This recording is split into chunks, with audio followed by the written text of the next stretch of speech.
last formal session. I'm going to wind up, conclude, try and draw all the threads together. Next Monday I'll be available in my room for anyone who wants to discuss the essay topics between 10 and 1. You can either just come along or email or make an appointment. It doesn't matter either way. It's next Monday.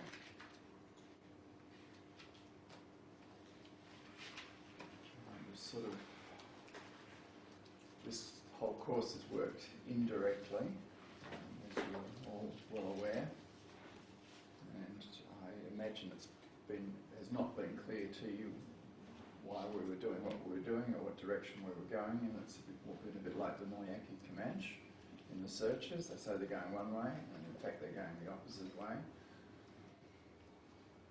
Culture, when it's powerful, when it's what it should be, works indirectly, under the surface, or sometimes known as the subtext in literary criticism. We're looking at great works of literature or art or film. We look for the subtext, the driving themes under the surface that rule everything. So let's keep that in mind as I attempt to bring our discussions together to a sort of coherent conclusion this morning. The course in one way or another has been about truth. There are three quite different levels of truth. One, perhaps the most obvious, I've used this example, someone rings you half an hour ago, asks what are you doing, and you say, well, at 8 o'clock this morning I had a cup of coffee. Let's assume that's true, but basically who cares? It's a fact. And a lot of truths that we depend on are of that sort. Facts. Science studies facts, and that's the order at which science operates, that level of truth. And I might satirise it here as coffee time truth. 8 o'clock this morning I had a cup of coffee. It's also the sphere of aesthetic truth, which is more complicated. Beautiful, beautiful forms or beautiful surfaces. A painting of the dead Ophelia, the beautiful flowers, river, light. The beautiful surface covering over the death underneath is a sort of coffee time truth, although in that case it's a beautiful, or if you respond to that sort of beauty, it's a beautiful truth. In much of everyday life we have to deal with facts. Nothing complicated, or just everyday life requires us negotiating facts, understanding them, dealing with them, and so forth. But it's a very basic level of truth. The sort of second order of truth, with the three orders, is the moral truths, the ethical domain, Socrates' domain, the thou shalt nots. We've talked a lot about them.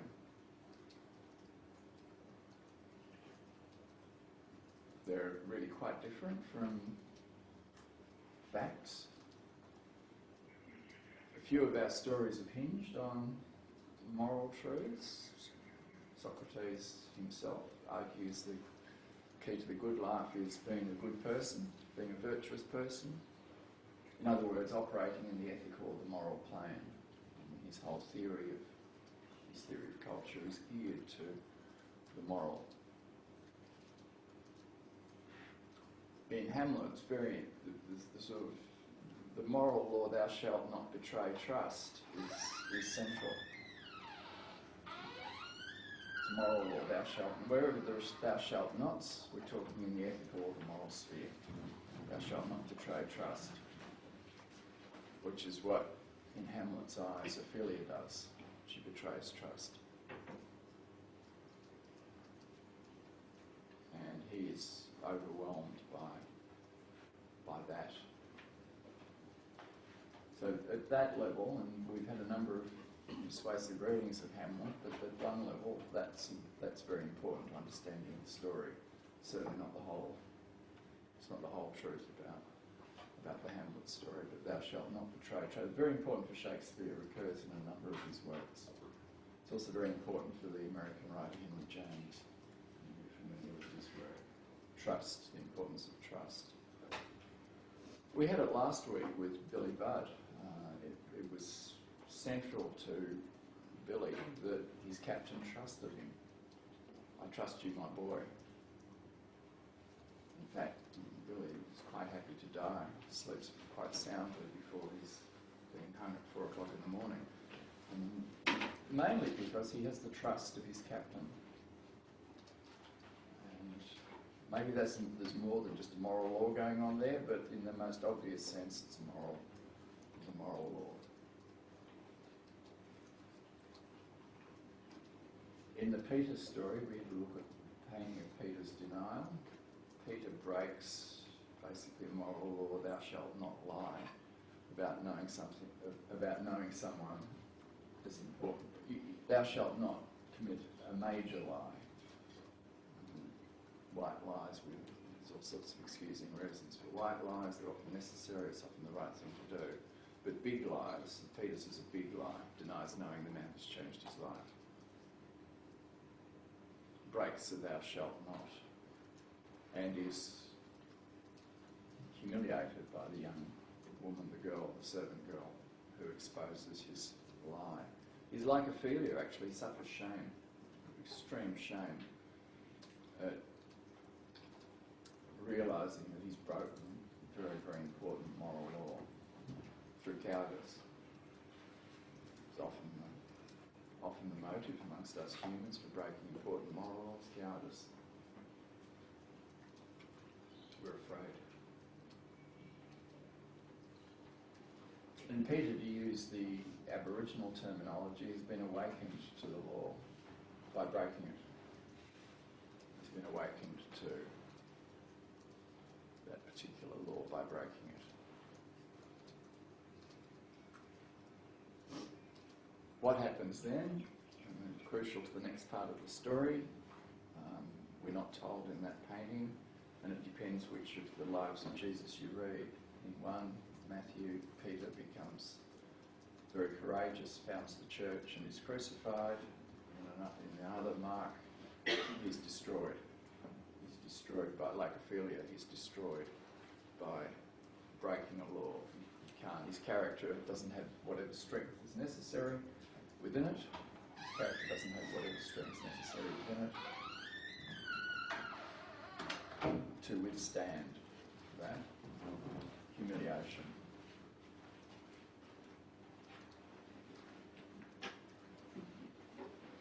So that point too, Peter's story is one of being awakened to the law. Although there are perhaps more going on here too than just simply the moral. Breaking a very important thou shalt not. As I've mentioned to you before, the Russian writer Dostoevsky once said that sometimes the most important thing you can do for another human being is humiliate them. That's not what you would normally think. Dostoevsky, I think, is on this train of thought. Humiliating someone is awakening them to a law they have broken. It's sort of teaching, it's a way of teaching the moral culture. Wouldn't recommend doing it too often. Make new friends.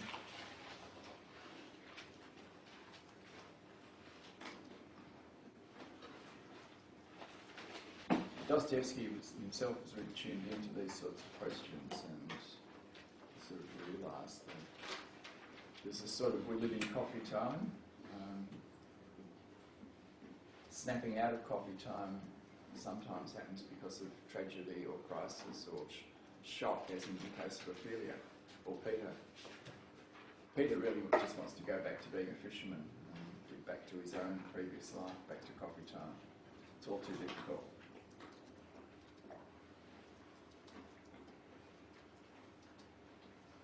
Perhaps read Marlowe at some level, going up the river, being awakened to a sort of law that his it's only a minor way of reading. Marlowe does undergo an awakening. It's probably mainly in the third level of truth, not the second. So I'm talking about three quite different orders of truth: coffee time truth, moral truth, and the final, obviously, what you might call capital T truth, or mythos. We've discussed under the term of mythos. Capital T truth is the difficult one, and certainly the one that works indirectly. Sorry, which you mentioned aesthetic truth as well. Sorry, Yeah. which did that come under? Coffee time. Coffee time. Okay. Yeah. So facts and aesthetic truth. Yeah, yeah. Thanks. But you sometimes do get a conjunction of aesthetics with capital T truth through works of art, most obviously. So this model does get more complicated. Capital T truth, or what we might call capital T truth, the sphere of the archetypal stories, the big stories of every culture. I'd stress they vary from culture to culture. I mean, sometimes today people say, well, wouldn't the world be a happy place if everyone had the same culture, same language, same culture, same beliefs? Every important text in this course says no. The important thing is strong culture rather than weak culture. But cultures vary, their archetypal stories vary. And within each culture you need to be true to the archetypal stories of that culture. The moral, I'll come to this a bit later on, the moral laws are universal. They're across all humans, or almost all humans. They're universal, but not culture as such. Aboriginal dreaming stories are very, very different from the archetypal stories of Western culture. Very different. I mean, I think if you look at, there's a lot of enthusiasm about Aboriginal painting amongst Europeans, Australian Europeans, European Europeans.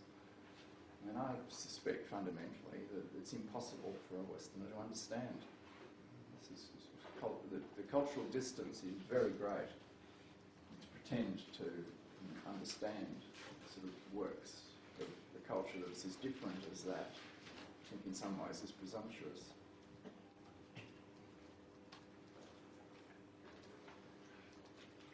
Sort of well-intentioned as it may be. The capital T truths working directly. We started with a very powerful example, in some ways perhaps our most powerful, of Ethan's oath. He takes an oath to Debbie without even knowing he's doing it. And that's when culture is really strong, and you haven't a clue that it's controlling you. And in effect, it guides the rest of his important life, which is the 7-year search. So he takes an oath without knowing he's taking it, having said that he's already taken an oath, and you only take one oath in a lifetime. He takes a second oath. Or maybe it was his only oath in real terms. And it happens unconsciously without him knowing it. This is a capital T. In that story, you know you're in the presence of capital T truth.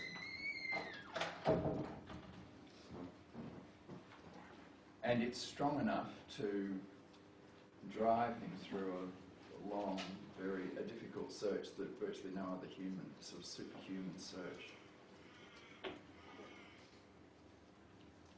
Now that's really powerful culture. We've had a number of those sort of examples.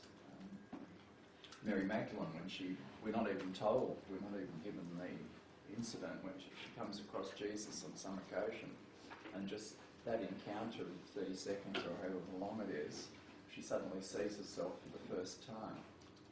She's awakened to her Lord, she's awakened. That's a capital T truth moment.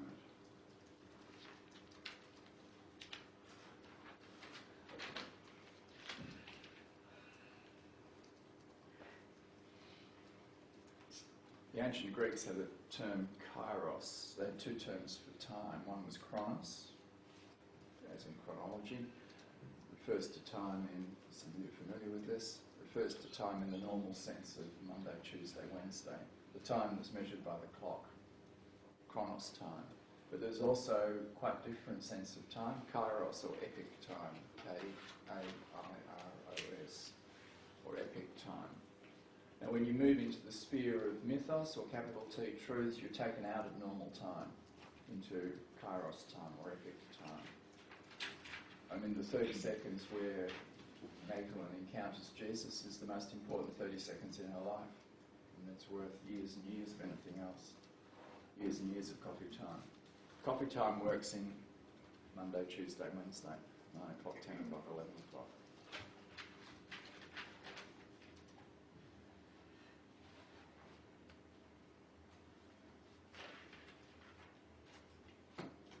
Ethan's oath is in a few seconds.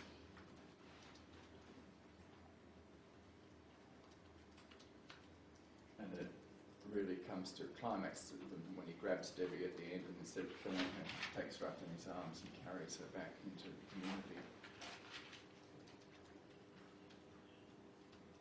I mean, you all know this, it's sort of every romantic song and romantic film has images of abnormal time, or an hour with you is worth eternity in normal time. I'm in the stars, up in the heavens, outside my normal self. I mean, this is sort of basic human understanding. I mean, that may be often in romance, it's usually an illusion because 5 minutes later it's gone, and you're wondering, why was I so stupid? Or, how could I have had such a false view of him or her? You're awakened in a different sense. But it provides an experience of unusual or epic time. Outside coffee time, chronos time. In Billy Budd last week, it's almost the minute or two in which Claggett lies in front of Billy's face and Billy strikes him dead. Captain Beer says, "Fated boy," that's an epic time. Fated boy is the sort of Beer, without probably knowing what he's really meaning at that point, utters the capital T truth, fated boy, which, as we discussed at some length, really means fated man in that context.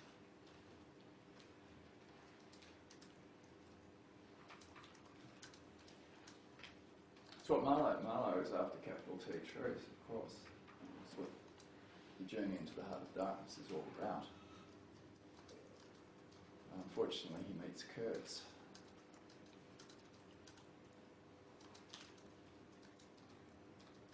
And who, tells him Kurtz's own ultimate truth, the horror of the horror.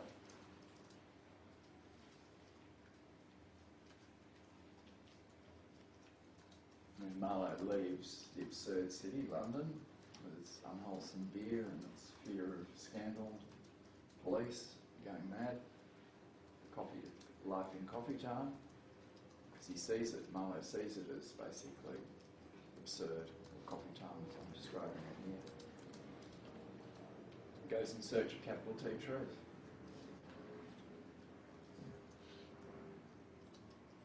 The Fight Club is exactly the same. Jack's living in coffee time in his IKEA apartment. It's a perfect example, brilliant satire on living in coffee time. IKEA apartment with condiments in the fridge and no food. Living life by the catalogue.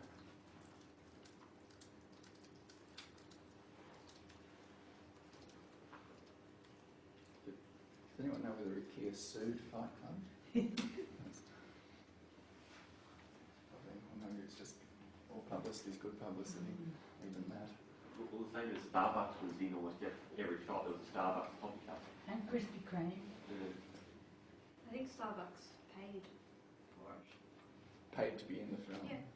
Well, they were meant to be the coffee shop that was rolled into, but they were like, no. In Fight Club. Yeah, well, that's something else. But apparently all the cups in that scene were Starbucks cups, even though it wasn't it was a just general coffee shop. Okay, that's Product wasn't there a plug for beer too? Was beer that the guys were drinking when they all became fascists. Can't remember the who it was. Yeah, that's perhaps less loaded in the context of the film than Starbucks and certainly here. One of the strengths of this city, Melbourne, is that Starbucks never took off here. They Their make coffee's terrible terrible. coffee. Terrible coffee, yeah. You go to the United States, they're everywhere.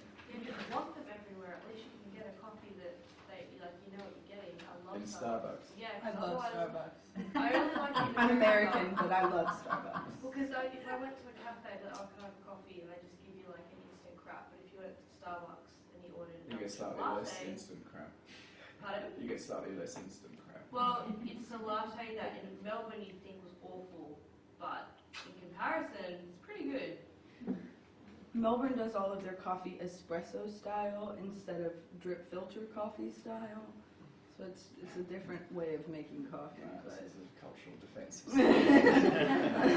You're going to lose this one. I like Melbourne coffee as evidenced by my coffee cup, but I'm a big fan of Starbucks. Well, maybe we should leave Starbucks out of this. Also, apparently, as of 2014, you can create the IKEA catalog scene from Fight Club, like via IKEA. So Good publicity. they have Whole publicity is good publicity. they have adapted to the movie. I wonder if they pay for product placement though, compared to. Don't forget Calvin Klein underwear. They've got That's right, that's true. There's a few targets, aren't there? Mhm. Do any of you know the film The Man Who Shot Liberty Valance? No, it's a song. The pop song gets the story completely wrong. Mm. The man who shot Liberty Valance, but it doesn't seem to have affected the success of the pop song. So in coffee time, all publicity is good publicity. That's one of our conclusions. Yeah. John, you mentioned that you thought that Marlowe's journey was an awakening to a law. What would be the law that he was awakened to understand? Well, part of the problem is it's unclear to him. I mean, it's not like Aboriginal initiation where it is clear what the law, because the elders teach the law, which is both moral and mythos in Aboriginal culture. Ethan, through his journey, is sort of awakened to a law that he knows unconsciously. Peter is awakened directly. Marlowe, well, it's a sort of interesting way of recasting the Heart of Darkness story. What law is Marlowe awakened to? He starts with one thing I hate is lies. He ends with a lie to be intended.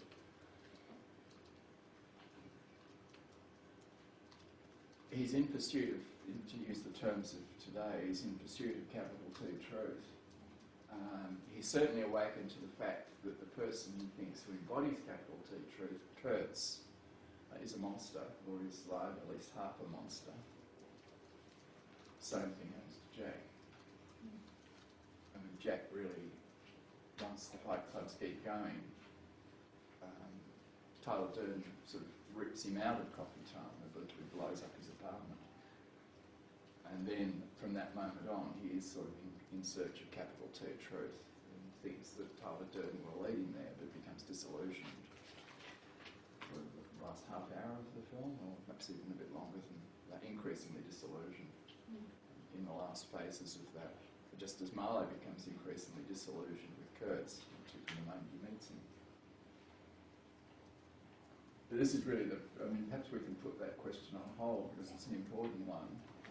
What is Marlowe awakened to? Or what in the modern world are we awakened to on the journey into the heart of darkness? And Magdalene is awakened to the sort of horror of her past life, of her being. Ophelia is awakened to the fact that she's betrayed trust, both Hamlet and her father. I mean, where it's a moral law, it's a lot clearer. Where it's a capital T truth awakening, it's a lot less clear. And that's one of the central issues in our stories. I mean, Ethan is a sort of monster too, but the fact he's on a capital T truth mission and he succeeds somehow vindicates him, or partly vindicates him. So an awakening to the law, it can be an awakening to the moral law. So like in the initiation example of the Aboriginals. But that's also a mythos law in the Aboriginal case. Law is ambiguous because it feeds both moral law and mythos law. But mythos law can also mean capital T truth. Yeah, and stories. And the awakening of, in the Aboriginal case, they're awakened to the truths of the tribe through the sacred stories. So the stories as well as the moral laws. They come to learn the sacred stories, the archetypal stories, and how to draw the images, the sacred objects, shapes, colours, dances, all the sort of sacred knowledge they're awakened to. So it's a lot more than moral law. Could you say that a capital T truth is, well, according to Nietzsche, is that the horror and absurdity of life, that life is meaningless? No. That's basically that's basically saying there is no capital T truth. Okay. Good question. What's that? Good question.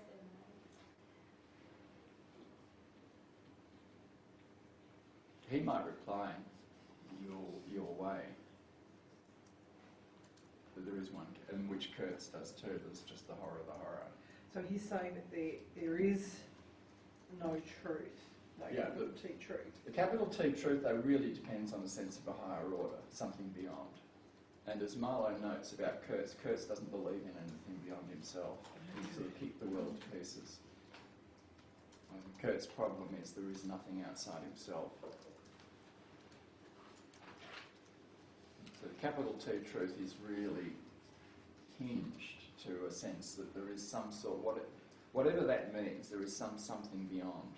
There's something there. There's some higher order. So it's basically, it's having some faith in that there is meaning to life. And that, for that to be the case, there has to be something beyond your puny self. You know, born X, dies X, and then rots and stinks to oblivion. It has to be something. And Marlowe's perception of Kurtz is that he doesn't obey anything. There's nothing outside himself that he obeys. That's where the oath is important. With an oath, you are obedient to something outside yourself.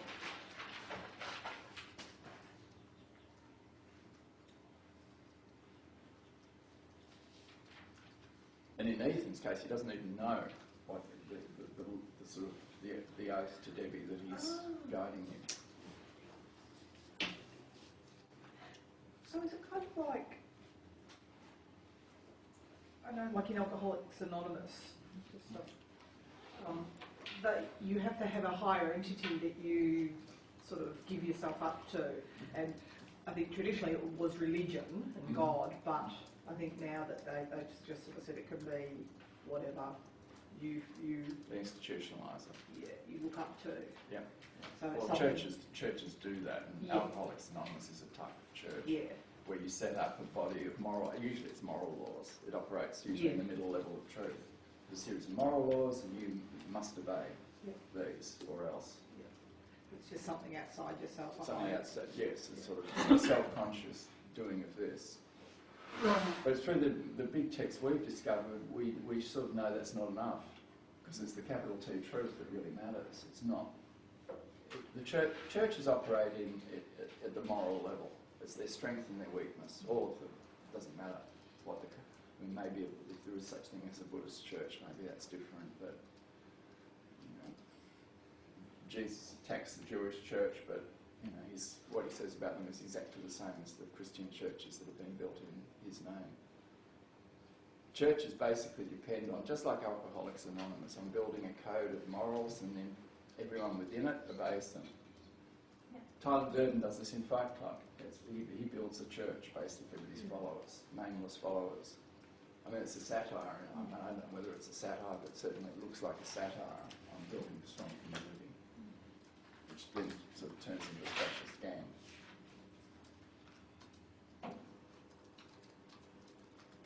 So how does moral truth fit into Kronos and Kairos? How does it? What's its relationship to them?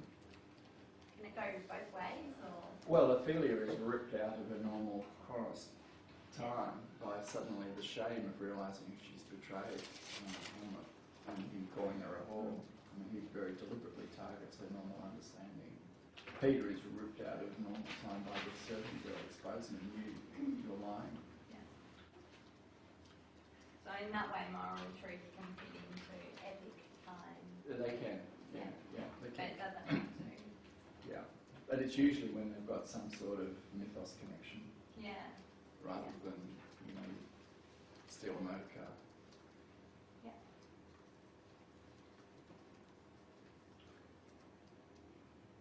I mean, the 18-year-old I talked about who killed a young child in a completely innocent car accident is awakened to a law. Something terrible has happened. That there's something beyond me that I'm now a part of. I've killed a young child, and there's some sort of horror. It's not Kurtz's horror.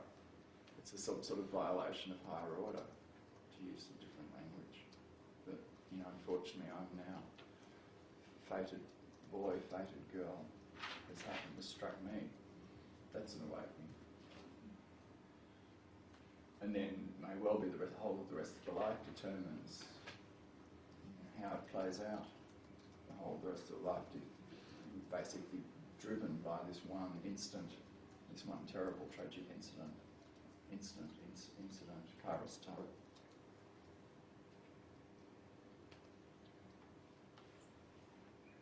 Let's keep going. We've shift tack. We've talked quite a bit about the Dionysian, about inner demons, the sort of Nietzsche's conception of the human individual, that we're all basically animals, harbouring these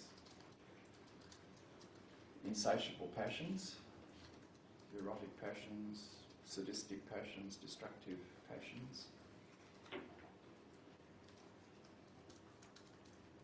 We've come across examples of this in Kurtz in the Heart of Darkness, rampaging around the jungle, killing hundreds, thousands of people without a blink.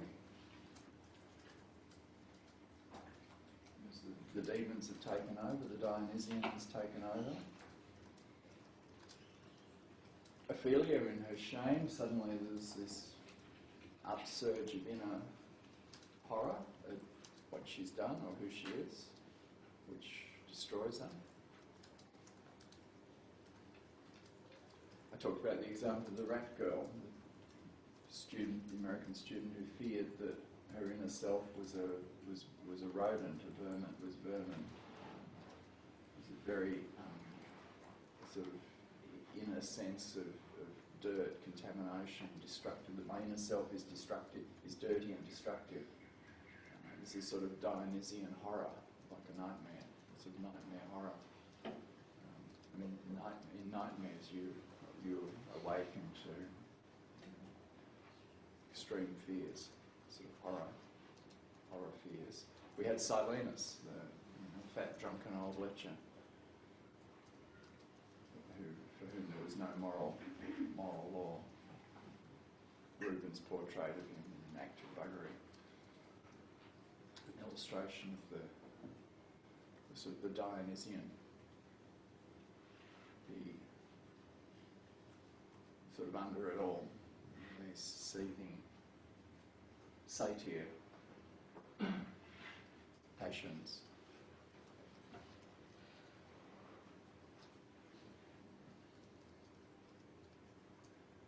That produces, we're talking about culture, two necessities for us humans, and almost two levels of check or of restraint, to use Marlowe's term.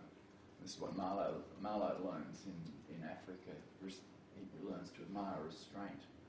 Actually, he sees the Dionysian horror all around, and death and destruction and aimlessness, chaos, anarchy, greed, the pilgrims, the sort of European ivory traders, the greed of Kurtz when he finally meets Kurtz. Marlowe sees all this and realises how important restraint is. Well, the first, it's a good lesson, the first necessity with the inner demons, the Dionysian, is check, nose, restraint. what Freud call repression. Commonly used term today. Some of our wildest instincts need repressing, controlling, damning, checking. Bringing up of children's got a lot to do with checking violent impulses, checking the Dionysian self, putting up barriers. That's sort of stage one, that every culture has to do this. The Aboriginal elders do it with the boys, in partly by scaring them witless and torturing their bodies, that, you know, thou shalt not, thou shalt control your male testosterone, you don't know that terminology, but control your violent tendencies.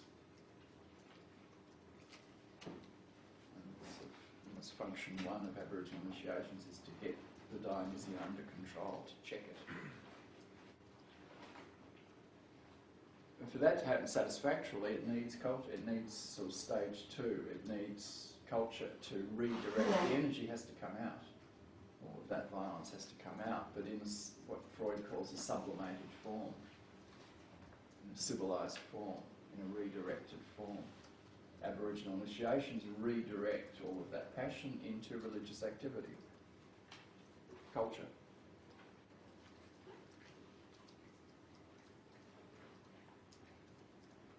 So this is a part of the sort of theory of culture that we've been discussing.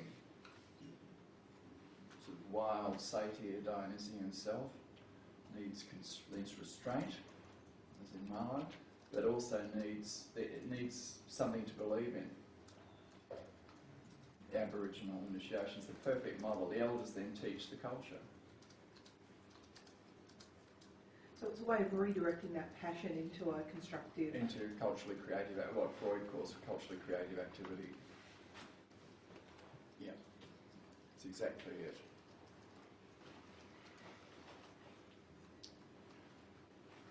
So in Fight Club, you get the Dionysian in the fights. Or there are some rules, there's some restraint, isn't there, in the fights? There's a sort of minimal level of restraint. But that story is absolutely right. Tyler Durden then has to teach culture.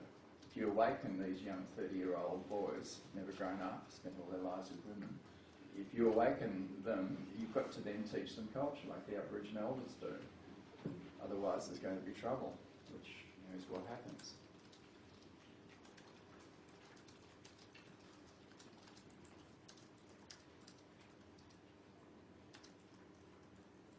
This is where culture becomes vital in this sort of looking at this psychologically, which Nietzsche does invite us to do. So when we're talking about a culturally creative activity, is that sort of as wide-reaching as sort of traditional creative things like art and writing and stuff? But things like sport and Sport. even like soldiers, like being... Yeah, football's a perfect example of really young men pour an enormous amount of violent energy in a controlled form. And in our culture, it is almost something to believe in as well. Like, it's the way people feel about their team. Yeah, they somehow feel that they're part of a higher order or grander significance. As absurd as that may seem, as you stand back from it. But sort of all higher orders, if you're not part of them, do look absurd. Nietzsche's right about that. And it's if you believe, if you're inside the faded boy, it's not at all absurd.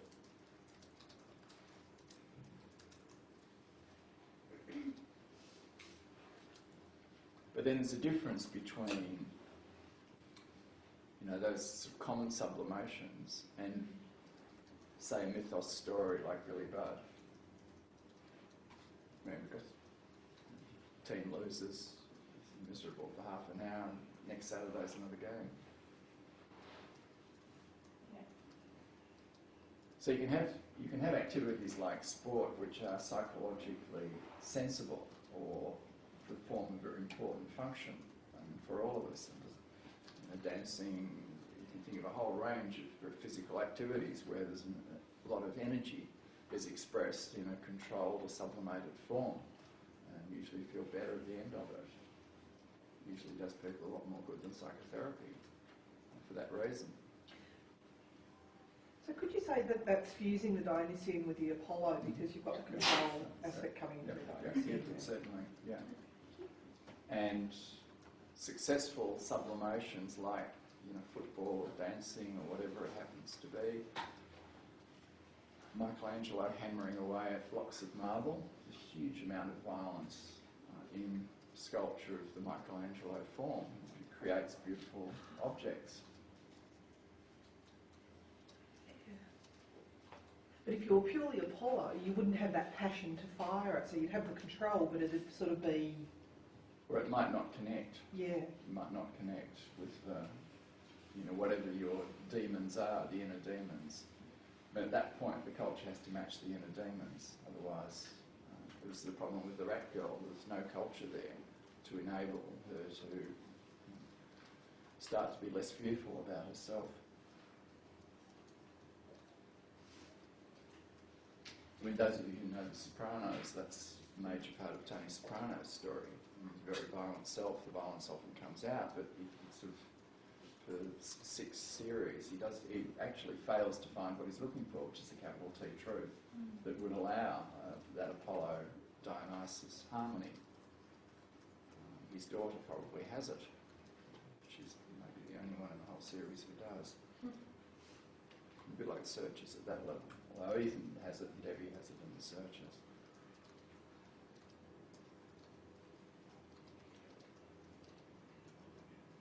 So this is a sort of psychological discussion of the inner passions, the inner demons, and how every culture has to provide a mechanism for acting in the world.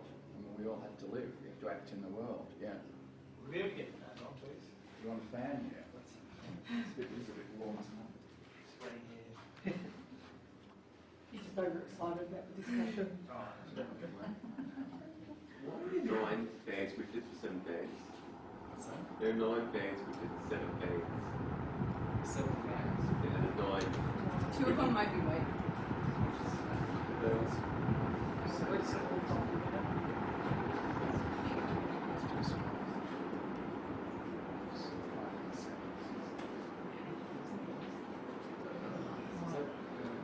Is that enough?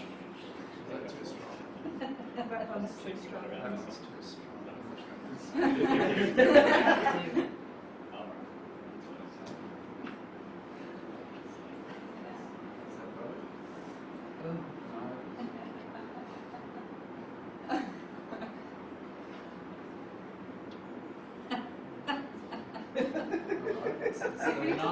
There are 9 buttons, so it's the middle one. It's that one. And this one. That's it. Okay, got it. Yeah. How would you want? Everyone happy there? That one down. What about that one? Yeah.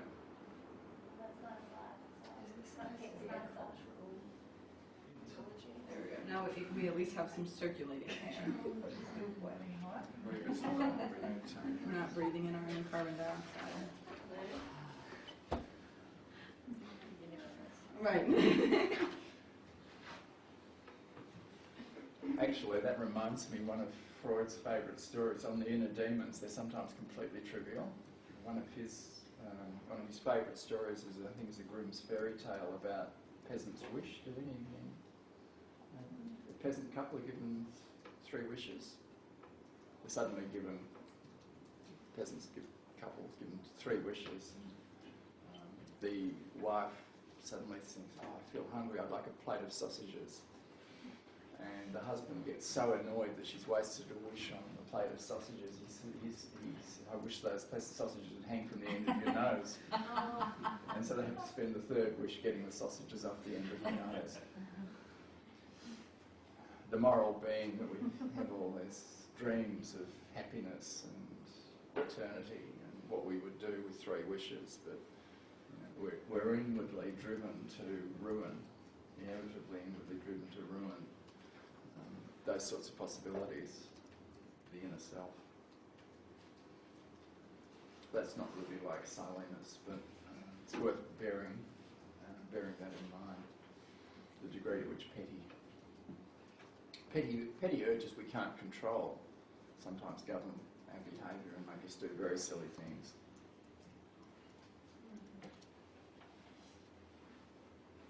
So we're talking about culture, the need for culture to... So Marlowe has to get out of London because he's just not living. He has to get in, to use Nietzsche's terminology, he has to get in touch with the Dionysian, like Jack in Fight Club. But then, once it happens, it certainly happens for Jack in the Fight Clubs, once that's happened, there really has to be something to believe in. There has to be culture.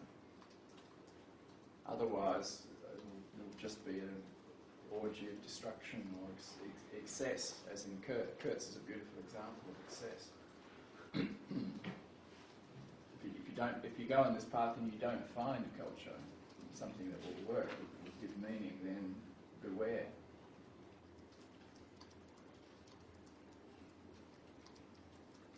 We've had a number of examples of failed culture, of different types of cultural failure. Studying culture, we need to look at the cultural failure. The most basic form of cultural failure is where there's no culture, where there are no no's, where there's no restraint at all, like Silenus or Kurtz.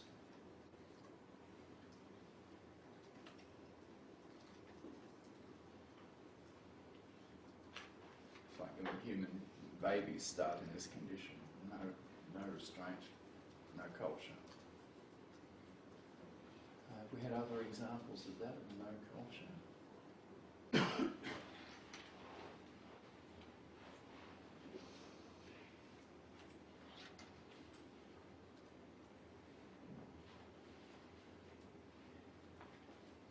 Where there is just simply the duck. Sorry. Sorry, when you're describing how the children were brought up before the boys are taken away for the initiation.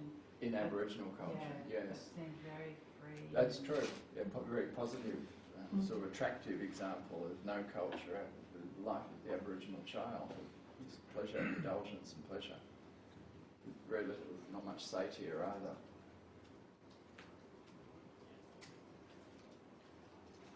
Of course, it's not completely free because they're in a very cosy, there are adults all around protecting and nurturing.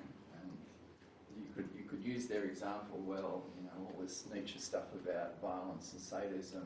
Just look at Aboriginal children, they're not like that. The counter would be they're only not like that because they're in a very secure environment protected with adults, especially women. And then, it's very easy to see in the adult Aboriginal world, there was plenty of violence, wars, spearings, stonings. Certainly not a violence-free world at all. In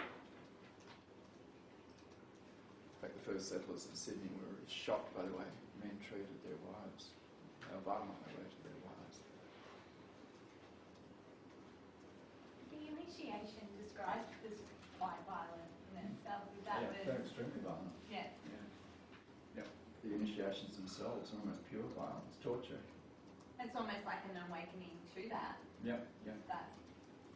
That way of being. Yeah. Yes, this is true. This is a potential. This is the human potential we'll show you. And we'll turn it on your bodies. And Fight Club had a bit of that too, where the initiation became quite poisonous. Yeah. Well, it becomes poisonous because it goes in it. There's no context. There's no way of then redirecting it. Yeah. In Fight Club. And also then what starts is a sort of naughty boy games of, minor acts of vandalism and record shops and whatever else in Fight Club then sort of becomes, it's like a bit like pornography. It's inherently boring. It gets worse. For anyone to be engaged, it's to get more and more extreme. So the violence gets more and more extreme in Fight Club. So would you say Fight Club, because initially they had a purpose because they were sort of, protesting against, the materialism and consumerism and stuff, but it kind of, they didn't replace it with anything. So they were breaking it down and destroying it, but they had nothing to put in its place. Yeah. Freedom's just another word for nothing left to lose. Yeah. Well, that's typical of political revolutions, that they just sort of hope that once we've destroyed the old order, some beautiful new thing will flower. Yeah, you've got to have a vision of what's going to Which replace usually, it. when it doesn't, usually what the French Revolution, what came was the terror and then Napoleon. What did they say? Nature abhors a vacuum. So, if there's nothing, it'll create something. Yes. Well, it's Captain Beard with humans, forms, measured forms are everything. That's a type of culture.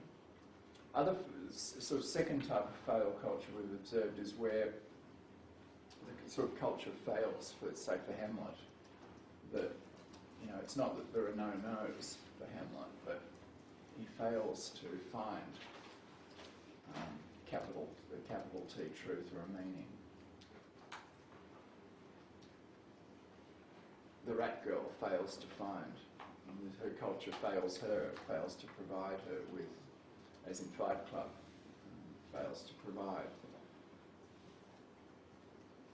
It fails the second key part of any initiation, which is a reawakening, the rebirth into culture, into something beyond, into something to obey, into some relationship to a higher order. So it could be restoration of order, or it can be awakening to a knowledge of a higher order. Yeah, for the first time. Well, for the Aboriginal boys, it's not a restoration of order, it's an awakening to the order of their world, which is fixed. I mean, it's unchanging.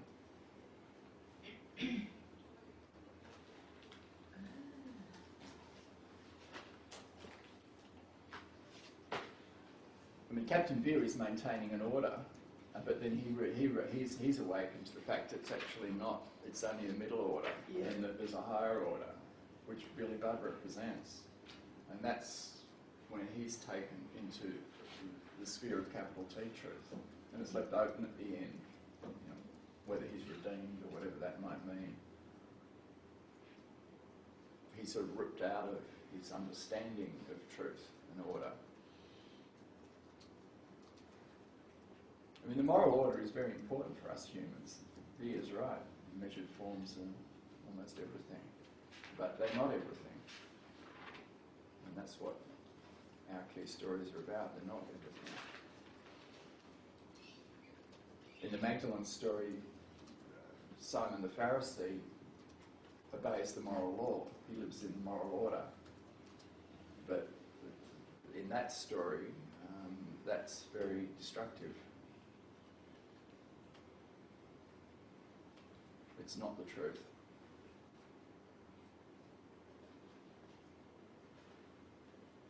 In The Misfits, the three men whom Marilyn describes as three dead men, they really fail to find culture. Their old world is collapsed, the world of the cowboy, hunting horses, their old order culture is collapsed, and there's nothing, they hope that she can awaken them. And she's the sort of Jesus figure really in that story. But it sort of doesn't work, it sort of fails. And somehow it's not, the film is in part a story about they choose the wrong path. Another person can't do this for you. Maybe that's what Marlowe learns. Another person can't do this for you.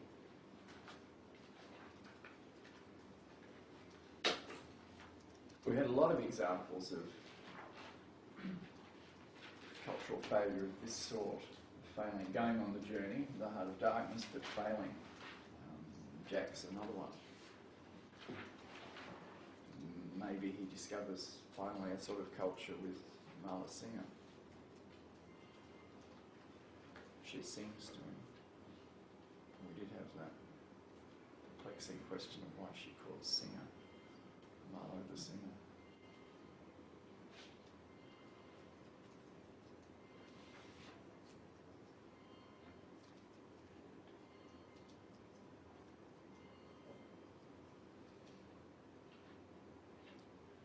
Then there's just quite a different form of cultural failure we've looked at is distinct from there being no-nos, sort of no culture, or someone who then can't find culture, the sort of second, that's sort of the Hamlet problem, or the Marlowe, maybe largely the Marlowe problem.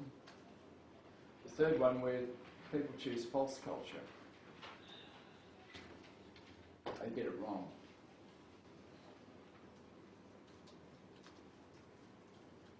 It's probably true for the Three Dead Men and the Misfits. They get it wrong. Jack gets it wrong. Largely the case with Tyler Durden.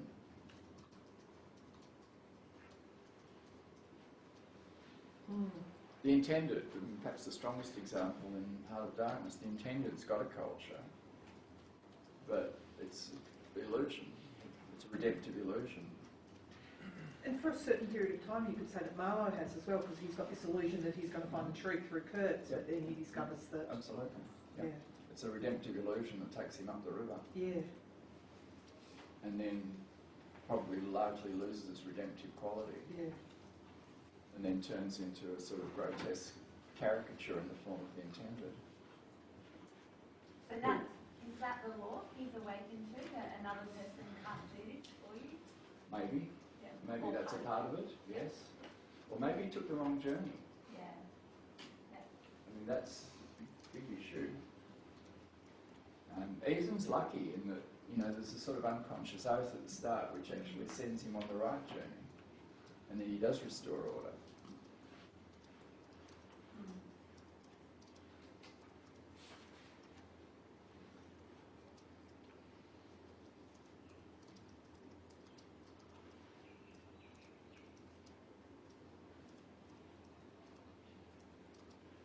So false culture is really one that doesn't provide Capital T truth. truth, yes. Yeah, and like the Intended, basically. Yeah. It's a way of burying yourself alive. Yeah.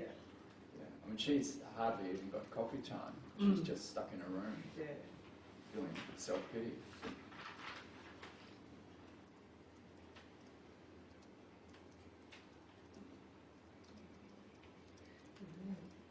So what is capital T truth? Well, redemptive illusion is the taunting opposite, and we've had enough experience with the two categories to know sometimes it's hard to distinguish one from the other. It's clear with the Intended that she's in a world of illusion.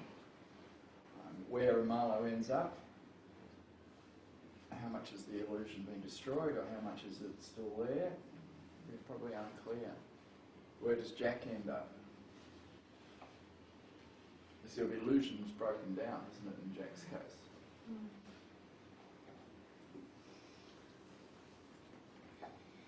Captain Veer, Captain Truth, it's sort of, he comes to an awakening that his old belief in truth, which is his life as a captain, it was actually an illusion. He got it wrong. Or it was only part truth, not the ultimate truth.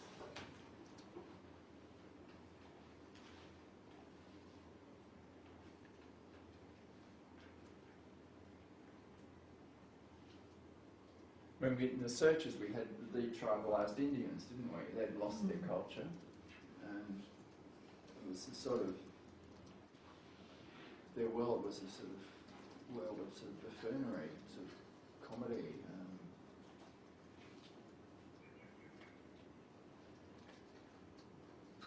False culture, maybe a little bit of trying to ape wearing the top hats with the white culture.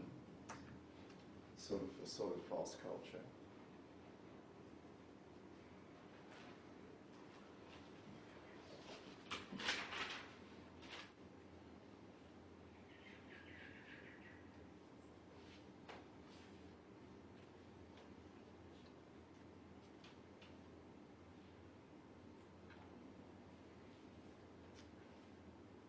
So the sort of mythos archetype, in a way, we've been living with in this course in relation to the modern world is that there is a journey. There is a journey into a heart of darkness, wherever that might take you, or whatever that means for each different individual. That, you know, you've got to sort of pray in a way that you take the right journey for you, rather than the wrong journey, and that it's not the Kurtz you meet. up at the end of the river. But then Captain Veer meets Billy Budd, who's the saintly angel figure. It's not a lot easier for Captain Veer.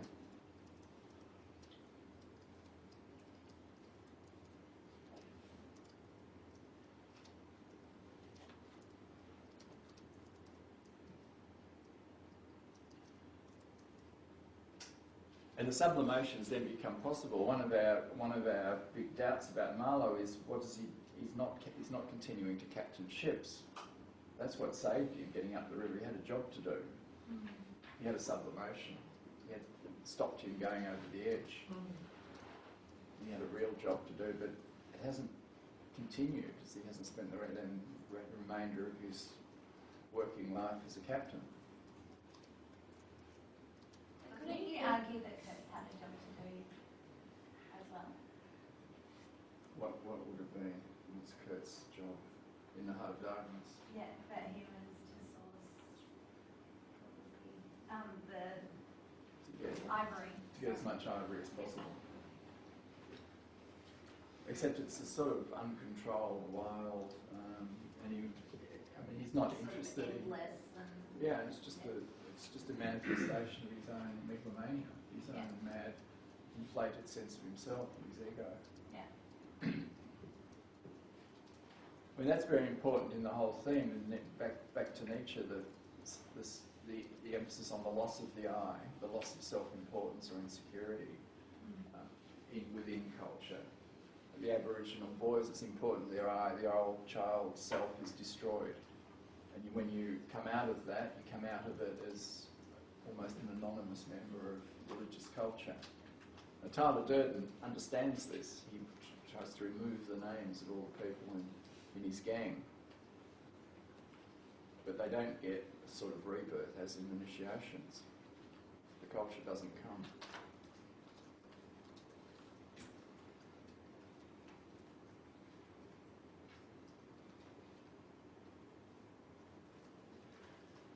On another theme, we've had a question of knowledge throughout troubling us. We've started with Socrates' emphasis that the importance of knowledge to coming to understand what's the right thing to do, use your intelligence, think, reflect on the right as opposed to the wrong behaviour. And we've had Nietzsche's attack on that as an illusion. The sort of, in a way, Nietzsche's saying the great modern redemptive illusion in the West is that you can become a better person through thinking, that knowledge will do you good. It's not difficult to illustrate Nietzsche's position here. Hamlet was, our best case study of that. Extraordinarily intelligent, eloquent, poetic words like Kurt's, very insightful into other character, psychologically insightful. Yet his knowledge helps to paralyse him. It doesn't do him any good. It was one of my favourite bits in Fight Club too, when Tyler Durden's sitting next to him and says, "Oh yeah, I get it, it's very clever. So how's that going for you?" Yeah, early on that's true. He picks up that Jack's very clever, and then he asks him mockingly, "Well, how's that being smart? How's that going for you?" It's actually not going very well, is it? Yeah, that's true. That's a memorable little vignette, that one. How's it going for you?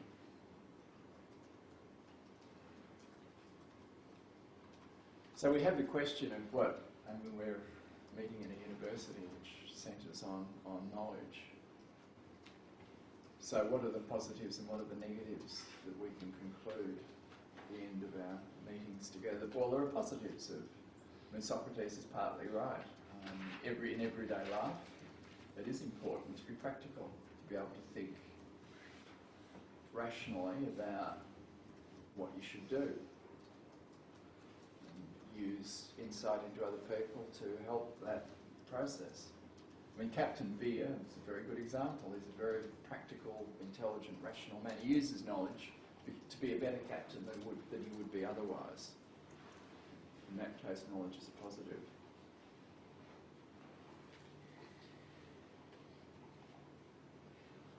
In the stories that we've been looking at, we use our intelligence to slowly think through what are the key elements in a way to be able to read this profound story well. You've got to think about it quite carefully. You've got to think about what are the symbols, what are the links, what's actually going on. This is true of the searches as it is of Hamlet. Using rational intelligence is a very, very important part of interpretation. And it's only once you've done that that you can actually stand back from, say, the Searchers or Hamlet or one of the paintings we've looked at, or Fight Club, and at that point you let the mythos work if it does. So this is another positive of knowledge, part of the engagement with a number of the big stories, especially for us, requires intellectual activity, the sort of interpretation that we've been doing. It helps to clarify. It helps us become more clear-sighted. It helps us having a more direct relationship to the work. You may, at the end of that process, say, oh, well, that's just not for me. That's not my journey into the heart of darkness, that one. And I'm actually looking at paintings. I would just say, those of you who sort of respond to the paintings, it's useful in terms of know thyself to ask which of the images had the strongest impact on you, because it'll be telling you something about yourself. We've had a look at a lot of paintings, and they will vary in terms of the impact they have on different people in this room. And it's of significance to you to wonder why was it that? And then there's something about my disposition, my life story that's got something to do with that. This is a way of sort of using the unconscious. Ethan has his unconscious oath. Just as there will be films or television series or whatever it is, works of art, which actually affect you strongly. Now, it's always worth asking, why? What is it in this? Is it to do with some deep fear? It's not unimportant to ask. Or what is it? What's going on? Was it Heart of Darkness, and I reread it 10 times. Or I find that I found mild. There's no judgment in any of this. It's a question of where we all vary to some degree with the big stories, with the mythos, and how we respond to them. Trying to get beyond the Jack or the Marlowe problem.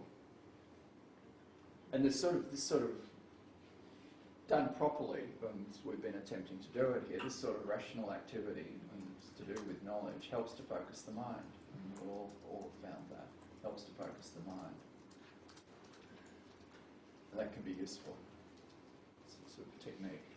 It's not more than a technique. It's not going to, at the end of the day, it's not going to be the illumination or the awakening or the aha, but it is a vital tool. Because you could argue that Nietzsche had to use that rational or intellectual activity to reach his position. Of course he does. Yeah. Of course he does. Yeah. It'd be completely hypocritical for him to deny that. Yes. Yeah. There are some stories though, like the Magdalene one, where it's just a sudden encounter. There's no intellectual activity at all. It just happens. Now, having done sociology of culture here, after it happens, if that's what happens to you, for good or for bad, you'll probably be in a better position to reflect on what's happened and maybe assess its significance to some degree and what you should do in the wake. And this activity too can help, especially if it's tragic, calm you, give you a slight detachment from whatever it is that's just swamped. I mean, certainly contact with major works of culture is helpful in tragic times or very difficult times, taking you out of yourself somehow, getting on top of the eye. So those are all. Any other positives with knowledge? Because there are some negatives too, as we've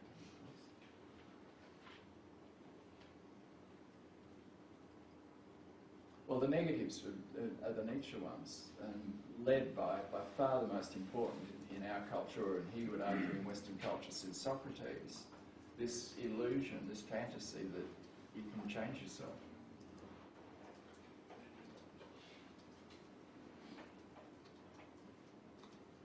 That you can become a better person. I mean, nothing, personally nothing, I do lots of things, nothing irritates me more than someone who after some sort of very long and difficult experience says, oh, I've become a better person. I don't, of course, completely rude, you roll your eyes. Why do you say that? It's what Freud calls negation. What comes out the mouth is usually the opposite of, what comes out of the mouth is the opposite of the truth. I fear that actually this has been horror and absurd and meaningless. But, I mean, if something bad happens to you, you can learn things from it. And from that knowledge, believe that you're a To what degree, when you think back of a concrete example, I'd ask you, to what degree am I kidding myself that I've learned?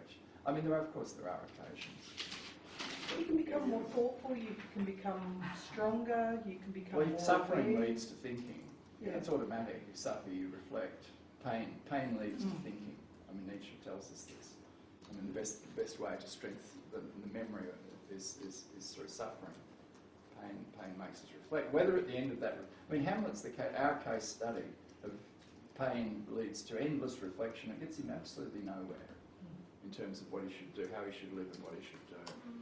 But to use an example, Yeah, come on. I'm not getting it, so I'm You're not just... happy with this, are you? No, I'm thinking like the example of the 18-year-old girl that kills the little kid. Yeah. So, I mean, you could use this scenario. Maybe she's a typical 18-year-old, she's going out and she's drinking and she's partying and she's not doing anything much with her life and everything.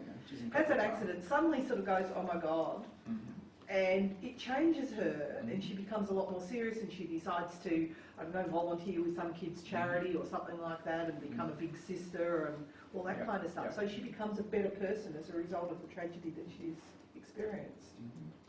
Or a life changes direction. Yeah. And she becomes, you want to say, a more useful member of society. But also she makes better choices. I think, it's a good example, isn't it? Sorry, let's just stay. That's a strong example of reflection helping to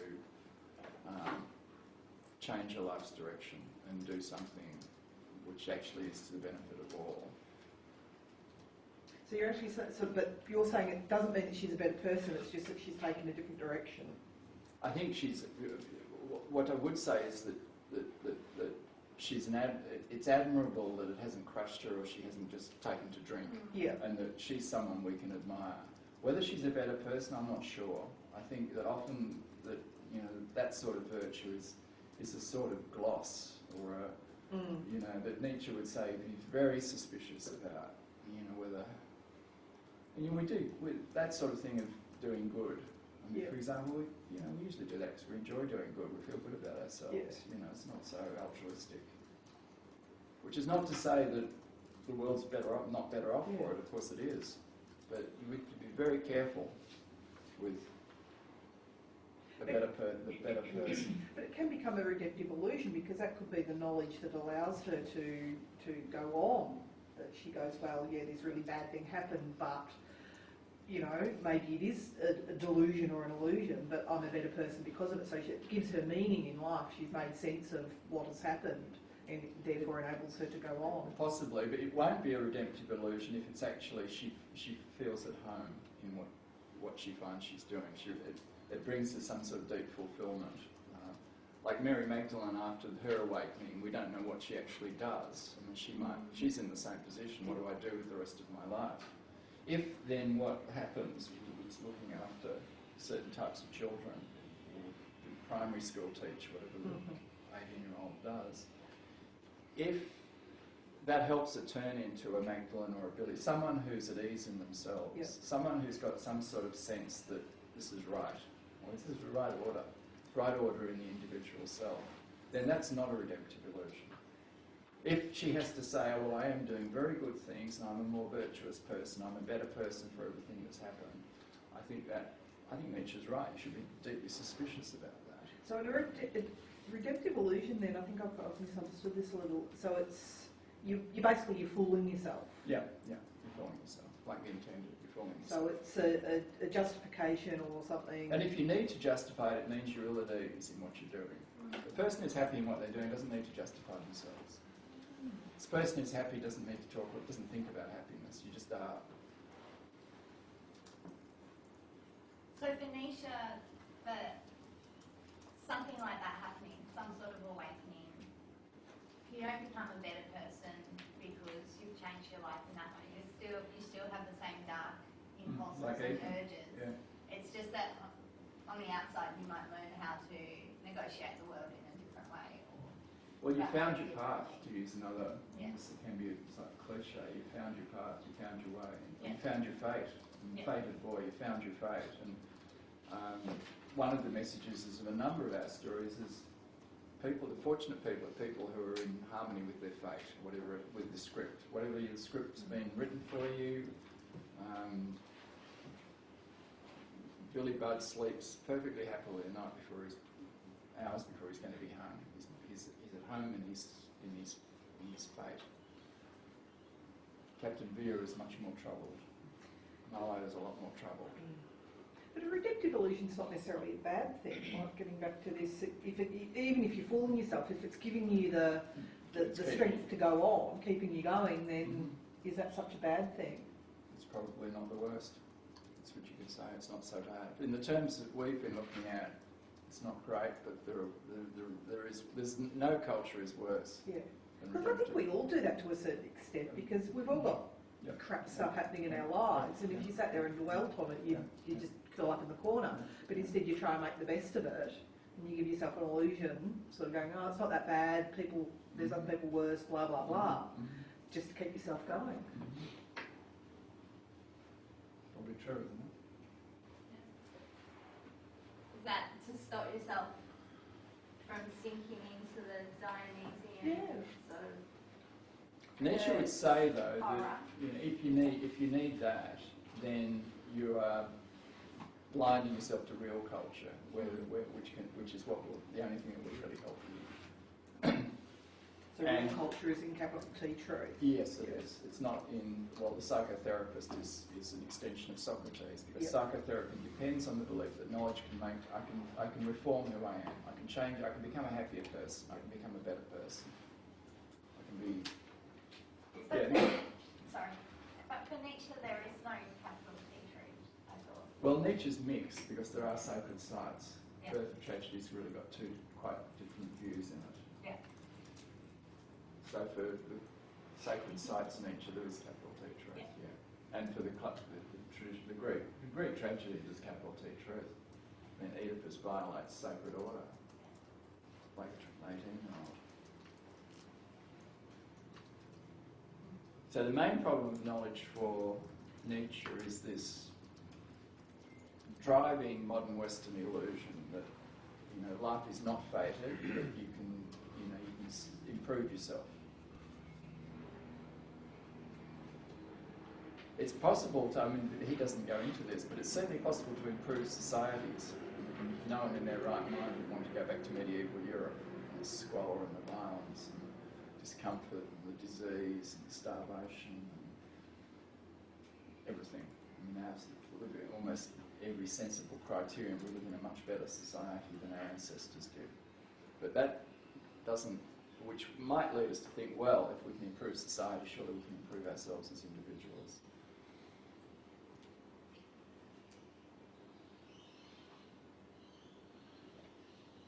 The other problem with knowledge is the Hamlet problem, that knowledge becomes a rationalisation. You're paralysed, and if you're smart and read lots of books of psychology, you can spend hours, days, weeks thinking about yourself and your problems without that knowledge actually helping you change yourself. One of my favourite quotes from a Colin McCulloch novel actually was the most soul-destroying thing a man or woman can do is to sit around and think, unless the thinking is, productively sort of directed and designed and stuff. Otherwise, all that happens basically is just self-absorption and daydreaming. Yeah. So unless you've got you know, if you just sit around and navel gaze, yeah, it could just go into a downward spiral. Mm-hmm. No, there's nothing wrong with daydreaming. We do it all the time, Yeah. but don't pretend it's actually going to change anything. Just it's a soothing activity, daydreaming.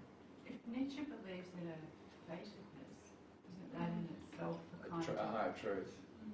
Yes. Yeah, kind of almost a God. Well, he doesn't really believe. The Greeks, his revered Greeks, believed in fate. And fate is a capital T truth, fated boy. Or it implies that there is if there is a script, if there is fate, then there's something bigger than the individual. Now it's interesting that most of our stories, and actually most of the big stories in Western culture, actually do believe in fate one way or another, although it's so at odds with modern beliefs in freedom that we are free. Yeah, if there is a script, someone or something's written the script. If we're back in a more religious age or attending church, then it's God or gods that actually write the script. But most in the modern West now are very uneasy about that. For the Greeks, it wasn't very clear who wrote the script or how binding it was. I mean, parts are binding, parts aren't.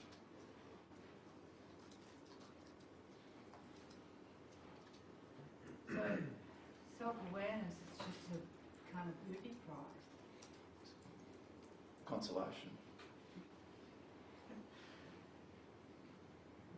So can fate be a redemptive illusion as well as a capital T truth? You can what? Can fate be a redemptive illusion as well as a capital T truth? Well, Or the illusion of fate? if you turn into Nietzsche's modern thing that there is no capital T truth, then you would say, and a lot of modern people would say, well, fate. That's like astrology. It's in the stars. It's sort of mumbo jumbo. Yeah. Of course, and none of this can be proved. And I guess that idea too, like that you come out of a tragedy and you say, I'm a better person for it. In some ways, people perceive that as fate to make sense of it and be able to carry on. Like I was meant to do that so I could become a better person. It was meant to be. Yeah. Or soulmate love is this. It's fate. It was in the stars. Yeah. It was fated. Or you find a job or work that suits you that it was meant to be.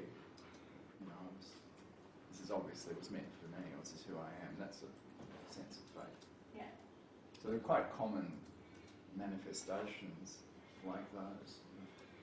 Fated. Sense of fate. Back to the universal, the moral level of truth, sort of universal laws. And this is, I don't want to downplay this. This is the sense of the thou shalt nots that all cultures share. This also applies to most of the things we do. All sort of jobs have a thou shalt not hanging over them. And if you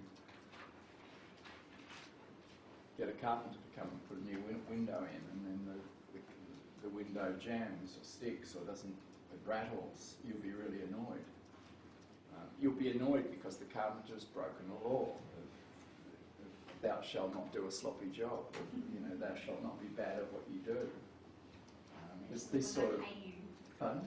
Especially when I pay you. Especially when I pay you, and when you pay you as someone who's meant to be competent.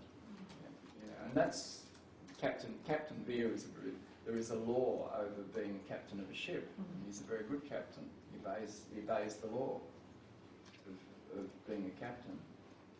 But it's true all around us with occupations, or you'll feel yourselves if you do a poor essay for the second essay in this course. You'll feel, if you're a normal person, you feel some guilt. You say, I could do better. Because you're breaking a law. The law is something like, I should do the best I can, whatever level that is. So there are laws all around us. They're not necessarily as extreme as if one Ophelia breaks.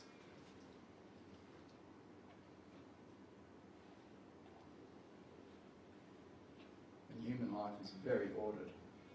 These are Captain Beer's measured forms. They've measured forms all the time. And the interesting thing with obeying the laws, like you suddenly write the best essay, you write an essay which is actually better than you thought you were capable of writing, rare moment, you probably will feel a special sort of pleasure. More than just having done a good essay. There's something you rise out of yourself. You sort of, it's almost as if it's like a football player in form. You're bigger than your normal self, which is what fails with Kurtz. He no longer is outside himself. Now those are examples of being part of something bigger than just coffee time, or the slog, the drudgery of writing an essay, or whatever the job happens to be.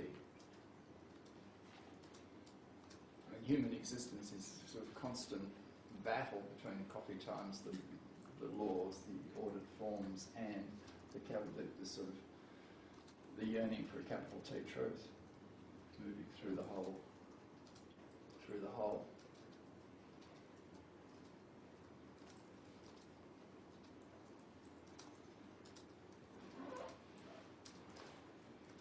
And I think it's at that level it's very difficult to agree with Nietzsche. The ultimate truth is that life is just absurd or horrible. I mean, it's just not how it's experienced for most human beings.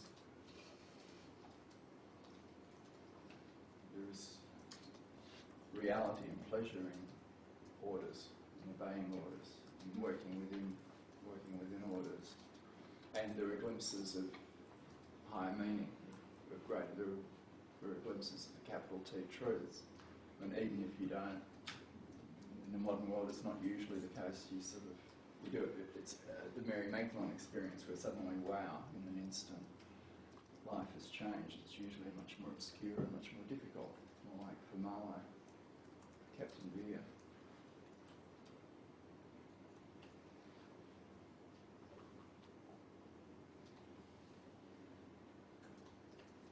One of the, just in terms of not reforming, back to Nietzsche, being can't be reformed or improved, The Misfits is a rather challenging illustration of that the three dead men really wanted to be transformed by the Marilyn Monroe character, Rosalind, who's sort of Jesus, Mary Magdalene figure, and she really make Mary Magdalene figure in that story. But it doesn't happen. But they are what they are, and nothing is going to. And the endings. Does anyone find the ending particularly convincing?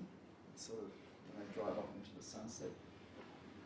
The Clark Gable character hasn't really been changed at all.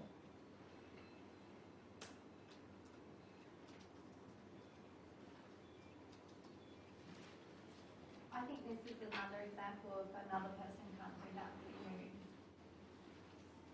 Yeah. Mm.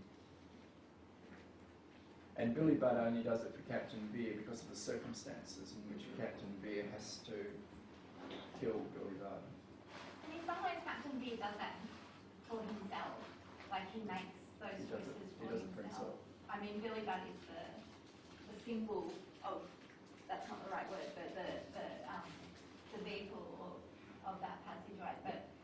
But he really gets to that place himself. He makes the calls. He could have gone another way. Fated man. Yeah. He has to do it. Yeah. So that Billy Budd becomes a sort of vehicle for Captain Beer's own personal drama. I mean, The Searchers is very, very interesting on this front because in many ways, first reading, Ethan is someone who restores order. He carries out vengeance very violently, restores the community that's then back together. There's rocking chairs for the old in front of the fire, marriages are happening, dancing, all the normal symbols of successful community are at work again after this terrible horror. But the film then takes you out of that and thinks, well, what actually is Ethan doing? And at the deepest level, Ethan's probably just being himself, big shoulders. He's sort of acting out his own particular destiny. which required him over 7 years to do what he does, and then he rides away. But at that level, the story is something like these other ones of he fulfills who he is. He sort of becomes a sort of an admirable example. As violent, he's not a good person at all. He certainly doesn't become a better person as a result of what happens. The story's not about that. The story is about the nature of being, the nature of individual being. And Marilyn in The Misfits is a story about the nature of individual being, but all she can do is be herself. Doesn't particularly help the three dead men. In fact, it might well make it worse for them, as in the Jew. It just makes them envious that I don't have, as it does with Guido. I don't have. I don't have the capacity for living. You have the capacity for living.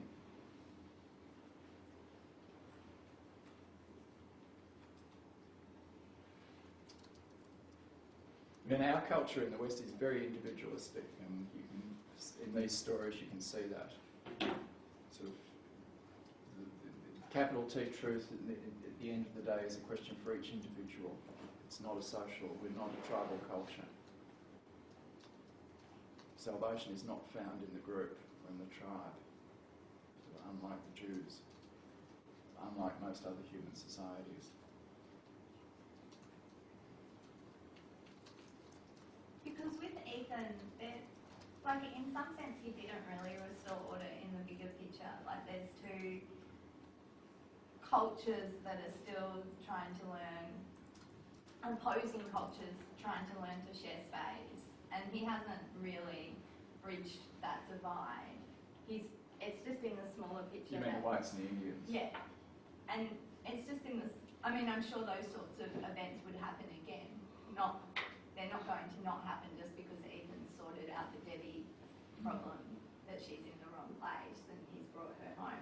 In some ways, he's only confirmed his own identity, that this is the man he is, and these are the sorts of things that he does, and he makes that oath, and that shapes who he is as a person. But in the bigger picture, those sorts of things would have happened, maybe not regularly, but that wasn't solved. The secondary thing in that story is not that the Indians and the whites come together. They don't. This is an inevitable, tragic story in which the whites are going to win because of history, and Industrial Revolution, whatever else, guns. The secondary story is the community of whites can then continue in Texas. Yes. But the big thing he does is he sort of gives birth to Debbie, who's sort of like him.